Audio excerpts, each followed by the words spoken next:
everyone, and welcome back to another episode of House to Home, a podcast by Family Policy Alliance Foundation.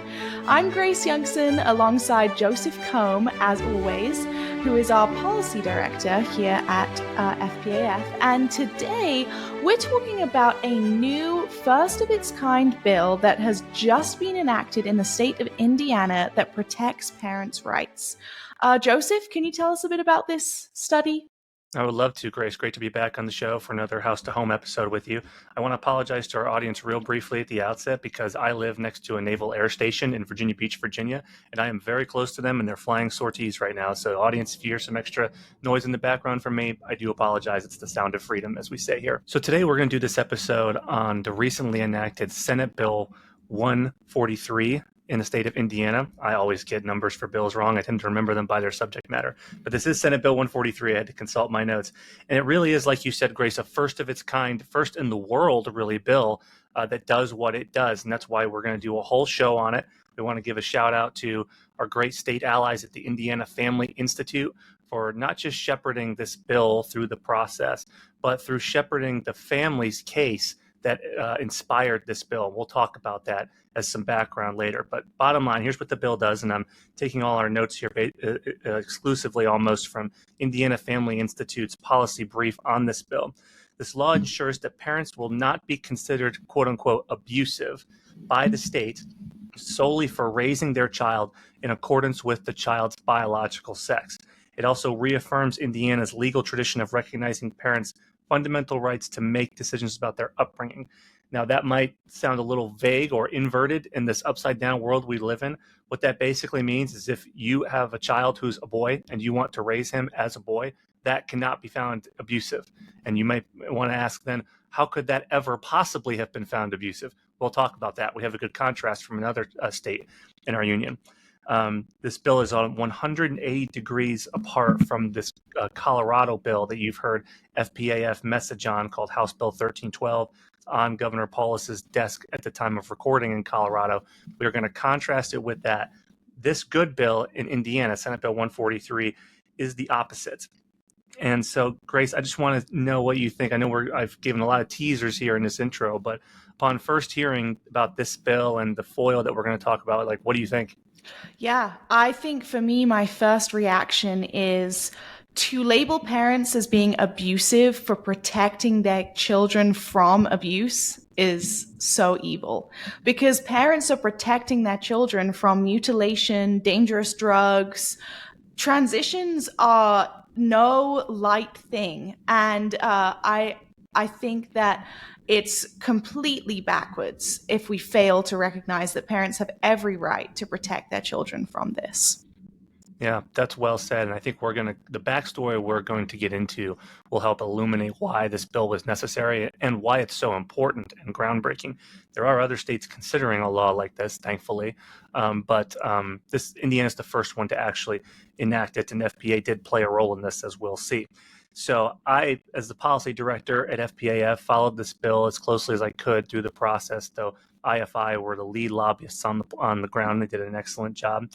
But I also followed closely the court case that inspired it. And my feeling now that this bill is finally enacted, albeit too late for this family, but really just in time for the rest of Indiana families, it's sad that a bill like this was needed to counter such encroachment by LGBT ideology on parental rights. But now that we have it in the Hoosier state, it is such a beacon of hope to families in Indiana, parents. It's reassuring, it's empowering for them, and it's an affirmation of both parental rights and religious freedom, because this is an intersection of the two. And now that's why I think now I'll talk about the case that inspired this, because it does involve a religious family. So this is based on the family or the Cox family's case. Cox family is from a case that was Beckett Law Fund were the primary counsel for it, but IFI and my friend and colleague Josh Hirschberger were co-counsel to this family. The official name of the case is MC and JC, which just is the two parents of the Cox family, versus Indiana Department of Child Services. And the bottom line in this case is that the Coxes were a Catholic family. They had several kids. One of their sons began identifying as a girl, And the Cox parents, because they're Catholic, traditional Christians, they believe God doesn't make mistakes, and who you are is who He made you fearfully and wonderfully. They were unwilling to support his request to go by different pronouns, different names. They were found by the Indiana Department of Child Services as unfit parents, which is almost equivalent to being labeled abusive by the state with all of its power and authority. They fought this finding, but after being labeled unfit, obviously the state took custody of this son.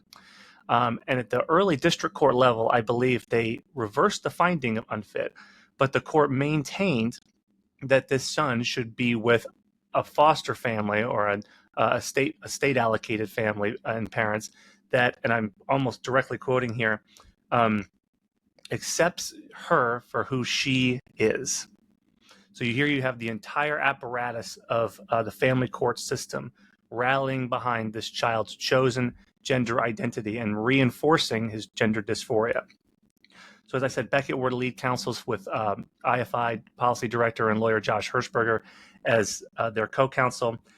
And that's very much, this case is what inspired this law, Grace, because here you have Indiana is about as what we would call conservative as a state as there is. You got a red legislature, a red governor. As we saw, they passed and enacted this bill in a priority fashion.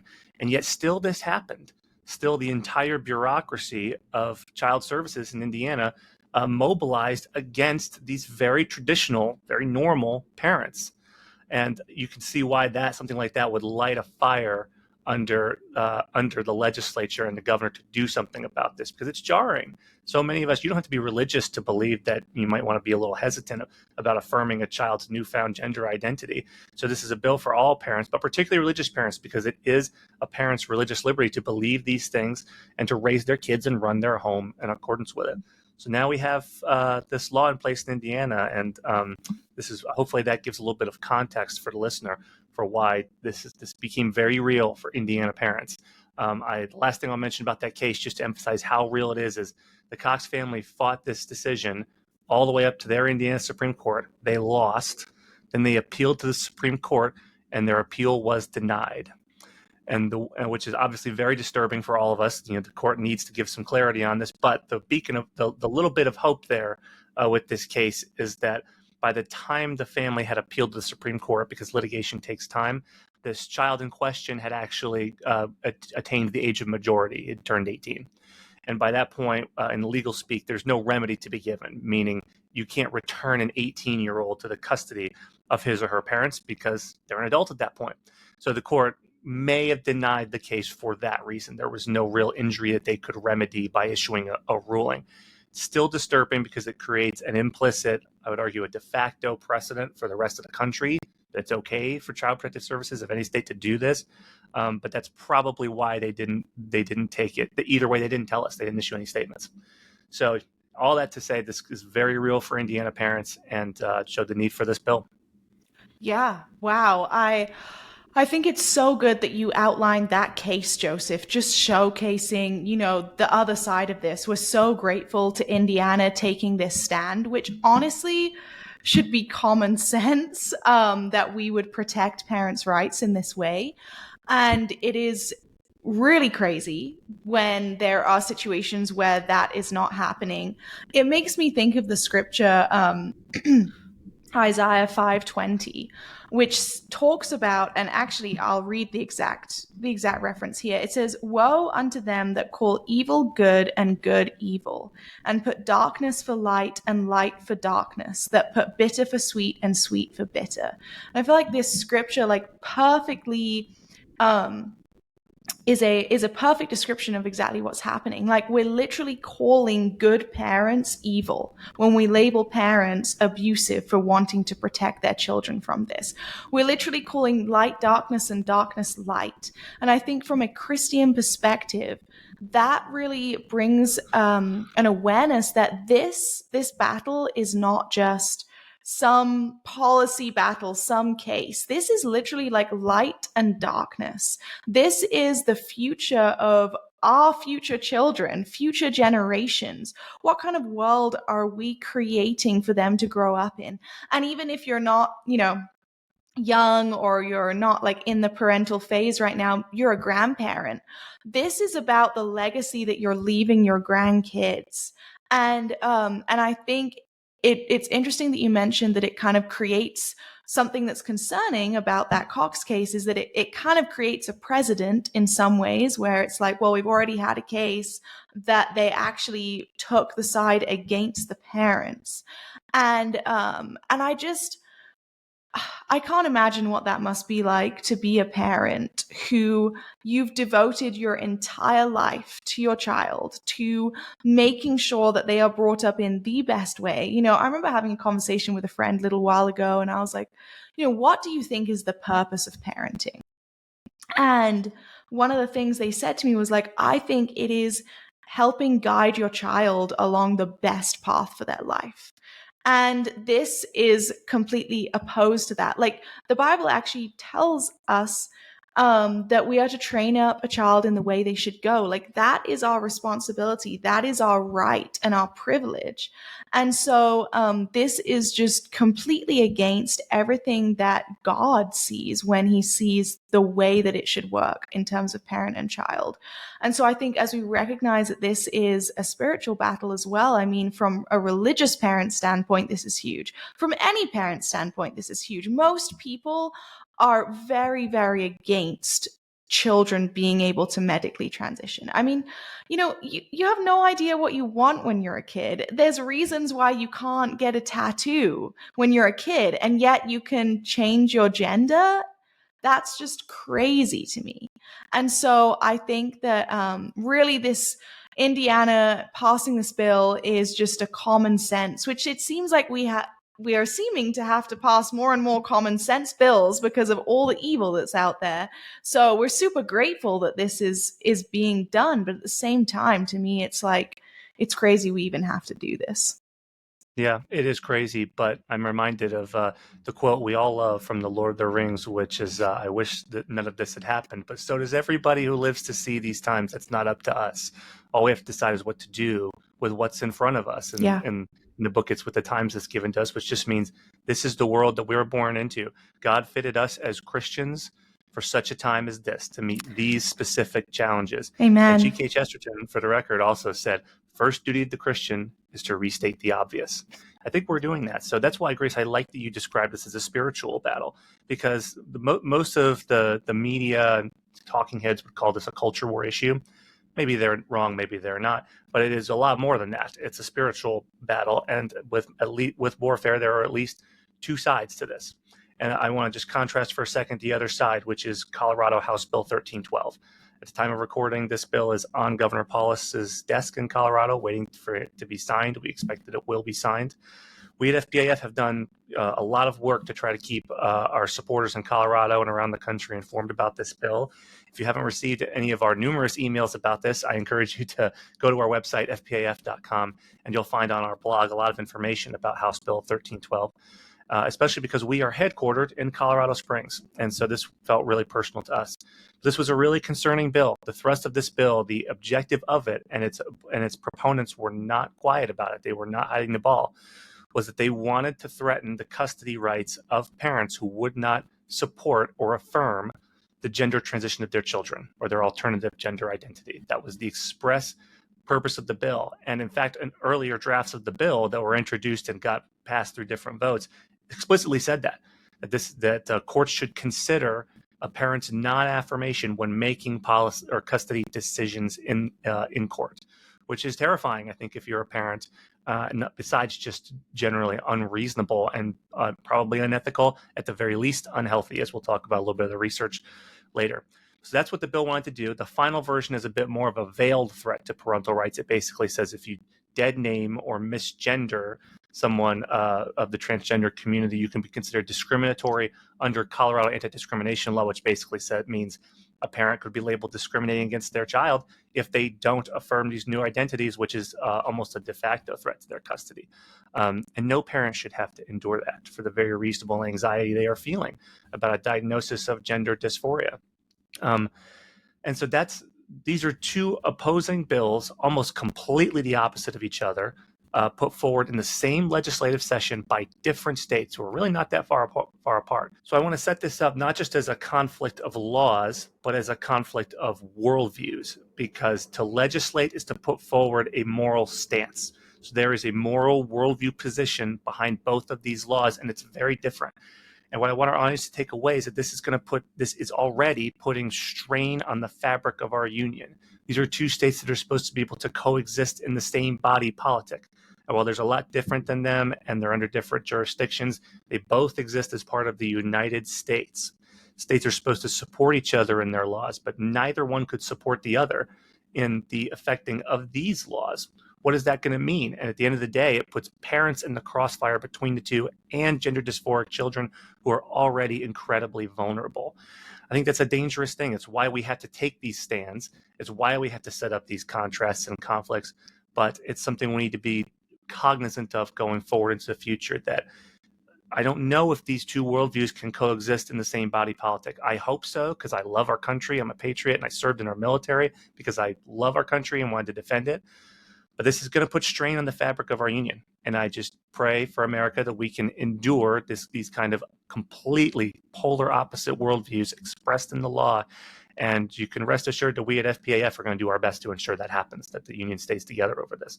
So I'm not trying to over dramatize this or add too much hyperbole, but I do want our audience to come away with a sense of seriousness about this, and that we have put the most vulnerable, most important people in our society in this crosshairs. I think it's really interesting how you just talked about the vulnerability aspect of it, because I think about the role of parents, and I even think this is a kind of a lighter level, but translates into this. Like, maybe I have a bad day when I was like a teenager and I'm like, Mom, I just feel so ugly today.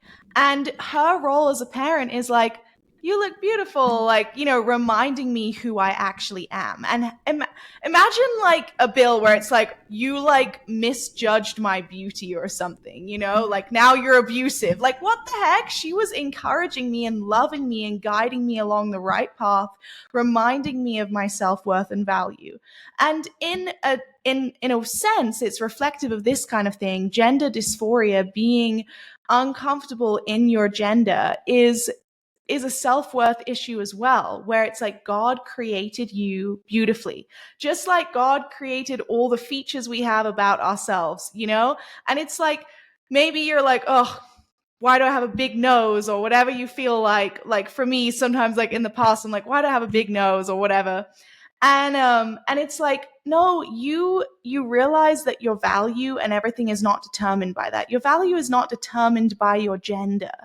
And your parents are supposed to be there as like a protective covering to nurture you and to remind you of your value and who you are. So we're literally like taking that away when we're not allowing parents to say to their child, hey, like, I get that you're struggling with this. Let's talk about it. I'm not going to agree, though, with the lie that you're believing right now, because that's actually harmful to you. Just like if my mom like looked at me and was like, yeah, you are ugly, that would be like such a bad parent, you know?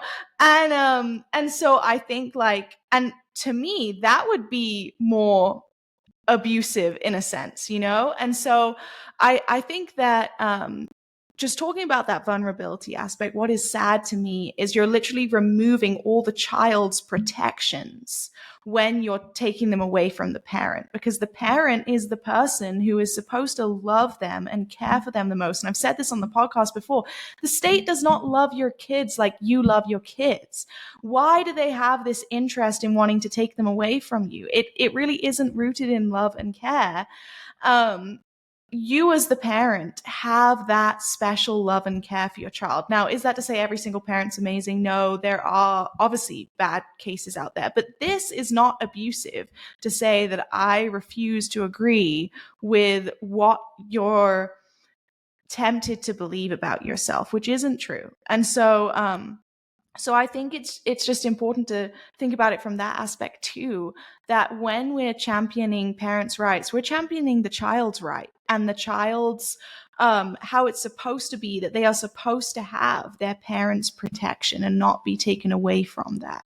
And I think, especially in our crazy world where self-image issues, gender dysphoria, suicidal, mental health issues are just so crazy at the moment, the worst thing we can do is take kids away from the protection of their parents.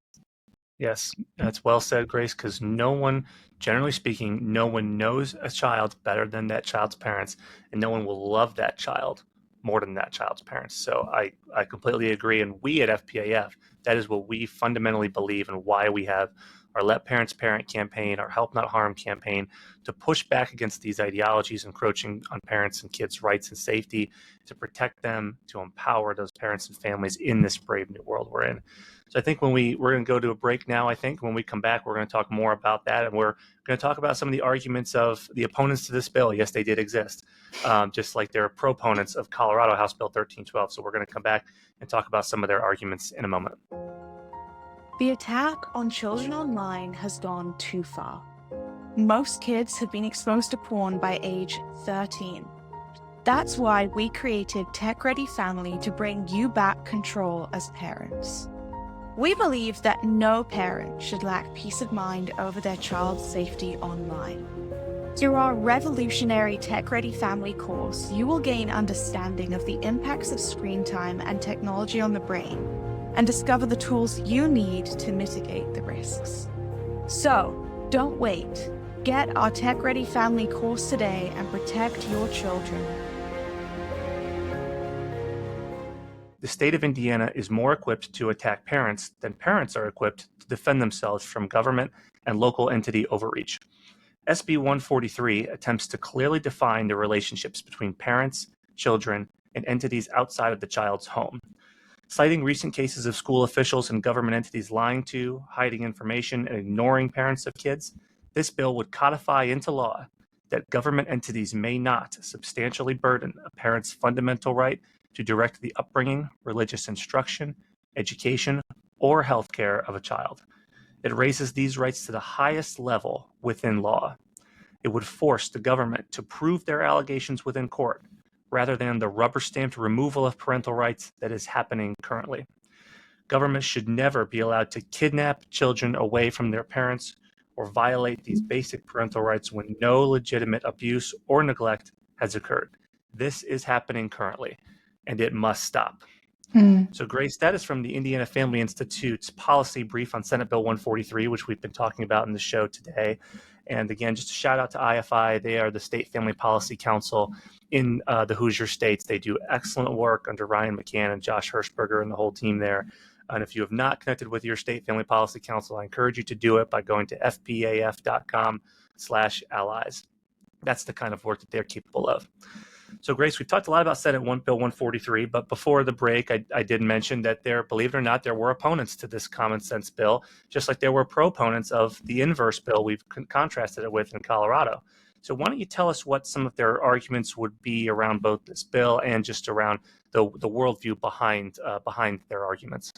Yeah, absolutely. Well, I think the way that we would kind of outline that is they would say something along the lines of LGBT children don't feel like they can trust their parents with their gender identity, and they deserve to be in homes where they're loved for who they are.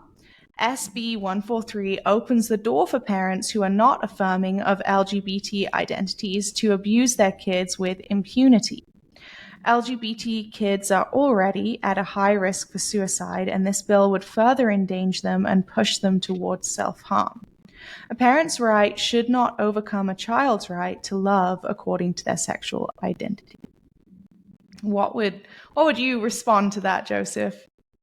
Yeah, I mean, you can see why we're basically in a post-Christian moment in history right now. I personally believe there is revival happening throughout Western civilization in America and the UK and other places.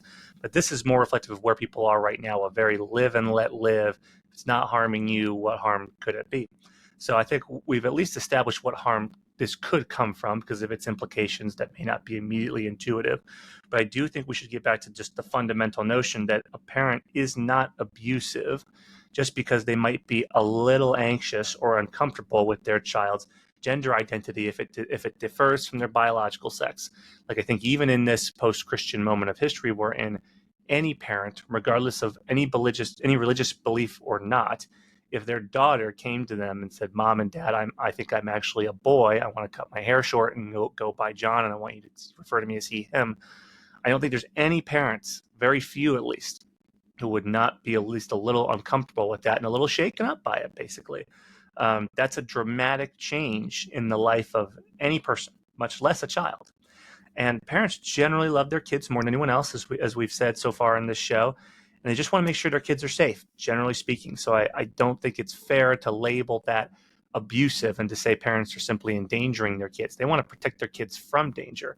It just can be hard to know which way is up in this world that we live in. So that'd be the first thing I would say, at least in response to that. Yeah, I totally agree. And I think the story of Chloe Cole is really interesting with all of this.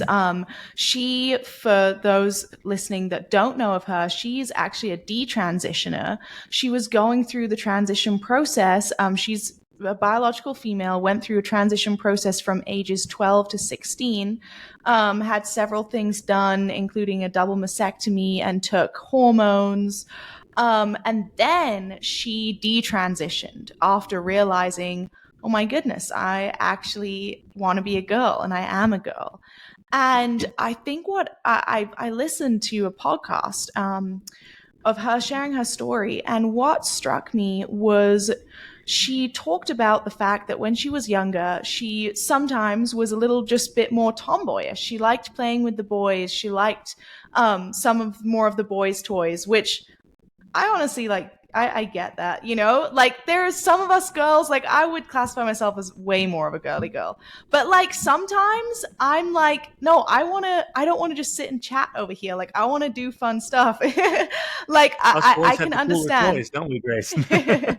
And I think as well, she mentioned that sometimes girls can be more complicated and boys are easier to get along with at a younger age. Like I can see all those things. Anyway, so she started talking about this, but then what happened was she got sucked into stuff online through social media and through some groups she was part of online, which started then selling her on the whole idea of transitioning. And she was also at that point, she shared that she was struggling a little bit with just feeling, like feminine, especially because, it can start so simple as like, well, I want to like go play with the boys, so therefore like maybe I'm more boyish or something.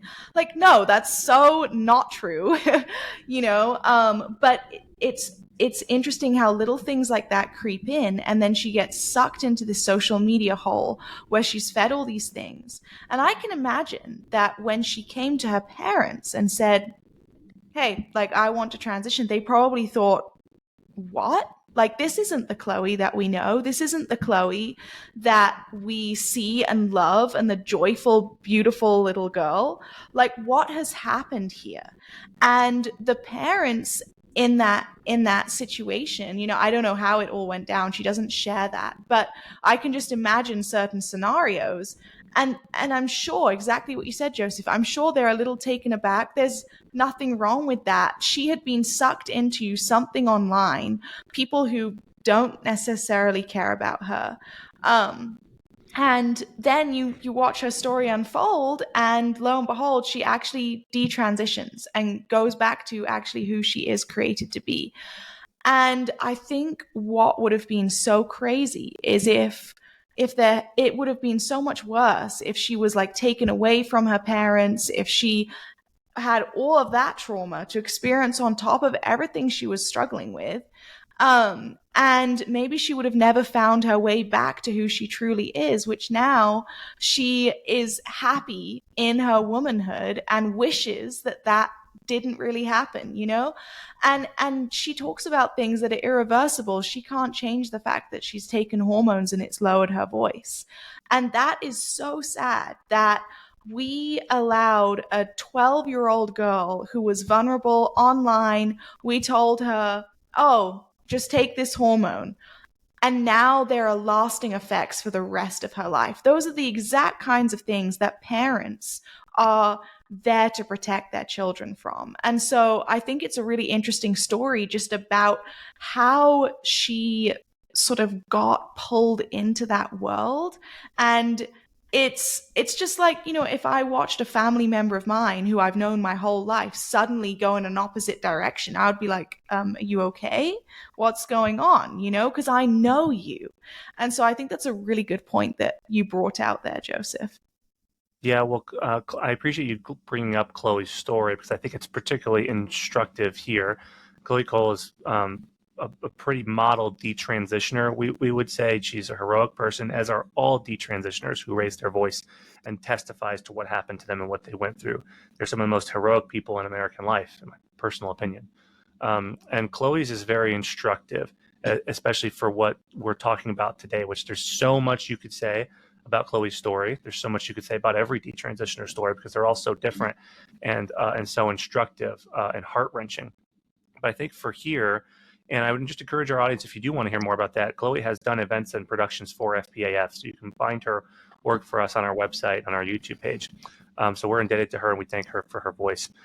Here, her story and her family story is instructive because I want the audience to think about the bill we've contrasted this bill in Indiana with, the Colorado bill, House Bill 1312.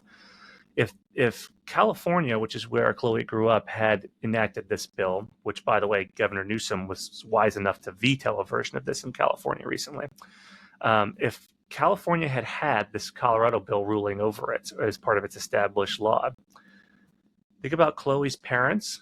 Her parents would have been labeled abusive if they did not facilitate her double mastectomy in this vain attempt to transition to a boy.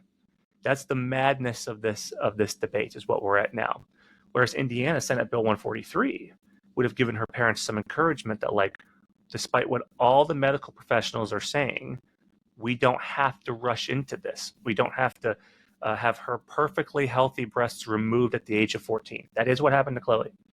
And it's instructive in the last way because it's a reminder of how tragic it is. Like, Chloe's a beautiful young woman who's going to have a great life, thank God, post this experience. But it is not without serious consequences. None of this is. Poor Chloe will never be able to nurse any children she has. And that's a deep tragedy that she can never get back. It's part of why we wrote the original Model Help Not Harm bill, to protect gender dysphoric kids like Chloe, to try to give them a chance to become as whole as possible at law. Even though nothing can replace that, we want to give them a chance to get as close as possible. But that's the difference between these two bills. Chloe's story is an instructive one of what could happen under either one. And it's why I'm worried about the tension this creates both in our laws and in our culture. So I'm glad you brought her up, Grace. I think that's really good. I do just want to address the research real quick before I get any other thoughts you have on these arguments, which is just we wrote into our draft of, we think these was opposing arguments, what the other side would say, bringing up this risk of suicide that gender dysphoric people, particularly children, face, which we've addressed that on this show before. We're going to address it again just briefly now in this context because you hear it all the time. Despite what you might hear, there is no significant, solid research to support the claim that transitioning a child, either socially or medically, alleviates those self-harm notions that they face. Any research that does claim to show that is always methodologically flawed and put forth by activists for the transgender community, like WPATH, the World Professional Association of Transgender Health. They're a trans activist organization. They put forward this kind of research that is intentionally methodologically flawed to try to persuade people, and their messaging has worked in a lot of cases. But when you really examine the research, as all the systematic reviews of the evidence have done, you'll see that there is at least no positive benefit toward transitioning a child with gender dysphoria, towards alleviating their self-harm and their other symptoms. And there's some research out there that suggests that it may even make it worse. So it's important that we reiterate this every time that argument comes up. Yeah, I totally agree with you there that actually studies show that post-transitioning or doing anything along those kinds of lines, you're actually far more prone to suicidal ideations. And so I think a lot of that information is really being twisted. It reminds me of other areas like abortion where that happens. And I think that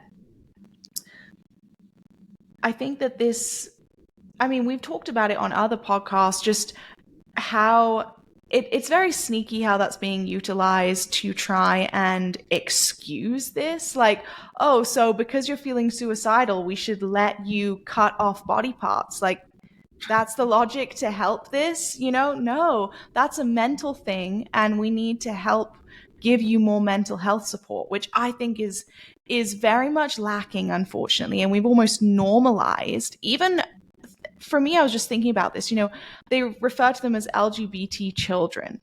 And we've kind of normalized different labels around different dysphorias, different mental health things, where it's like, well, that's just who you are. We have to love you sick, basically, which, of course, we love you sick. Like, don't get me wrong in that. But I love you and I don't want you to stay sick. Like, I'm not going to be like, oh, I love you, like, keep chugging back the Cokes every hour. Like, no, like, I'm going to try and help you make healthier decisions for your life. And so I think that when we're thinking about this, to me, it also comes back to a question ultimately. And it's interesting, Joseph, that you brought up the tension that you feel, whether that is going to be able to coexist.